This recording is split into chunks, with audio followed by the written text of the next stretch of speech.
All right, we're just shifting focus to some more breaking developments that we're getting to know. Whether Malaysian police Attorney General on Zakir Naik investigation has said the police will now be waiting for further instructions on their investigation, where Zakir Naik was booked under Section 504 of the Malaysian Penal Code, and he already has been questioned on many occasions for a long period of time, coming at a time when there were objections that were raised to his programs and his anti-minority stand that he had taken there in Malaysia. We have Anilesh with us. Anilesh, what exactly and where exactly is the investigation headed as far as the Malaysian police is concerned? We've seen certain flip-flops happening on their government side as well when it comes to Zakir Naik, but where exactly is the investigation headed? Well, as far as there are two angles of the story. One is, of course, the investigation. The police apparently have concluded their investigation and they have sent a report to the Attorney General. Now, the rule is that they will wait for the further instructions from the Attorney General, whether the case, if it becomes a full-fledged case, whether it would be taken to the court. If that happens, then of course Zakir Naik is in trouble. But as far as the position of the entire investigation is concerned, the police have certainly asked questions to a number of people. They have quizzed a number of people who have raised their concerns about presence of Zakir Naik there.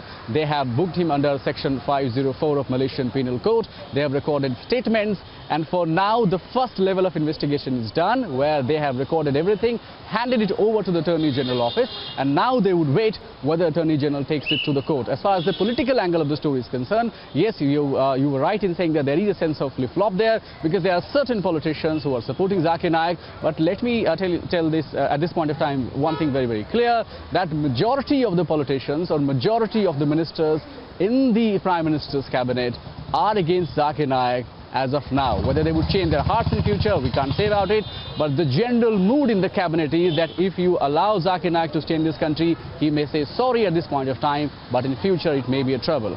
The most important point here is that while the police have handed over whatever their findings are, all eyes are now on whether Zakir Naik would be found guilty of deliberately inciting hatred in society. But Anilesh, that raises even more questions, because the police there, where exactly will be looking at their investigation so far? What exactly Zakir Naik has been saying? Because he was banned from the entire country there from attending or preaching any sermons there.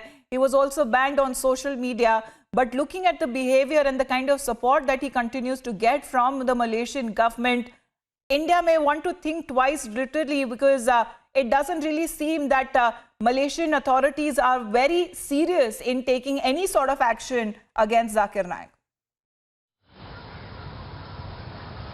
Well, I mean, you know, sadly it is politics. I mean, at the end of the day, the people who are there, the politicians who are there, they're also trying to analyze the repercussions of sending or deporting Zakir Naik. Remember, he has a sort of following there, I would say. There is something called Malaysian Islamic Party, which is very popular among youths in conservative areas, and they have got a huge fan following there. So the government there would want to take action, but ensuring that they do not fall in any sort of political trouble. That is one of the reasons that the government is going slow. But as far as the mood in the cabinet is concerned, they are of the opinion that you cannot allow him to stay here any further, because if you did, then in the end, this man will be doing nothing but politics. What is also important here to remind ourselves is the statement from Malaysian Islamic Party, which, by the way, have been a staunch supporter of Zakir Naik.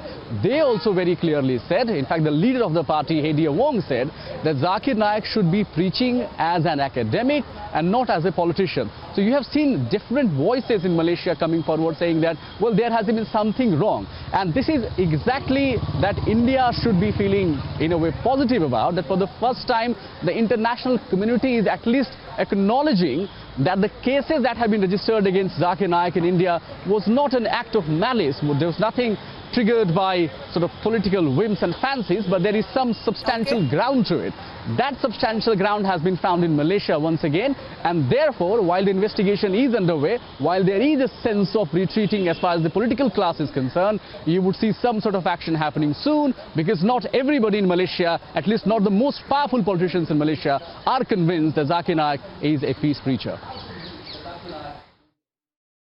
Absolutely, because they have been saying it all along that he should just stick with his work when it comes to preaching the teachings of Islam and not be indulging in any political activities as well, and controversial statements that he continued to make against the minority community there in Malaysia. For the moment, Anilesh, thank you.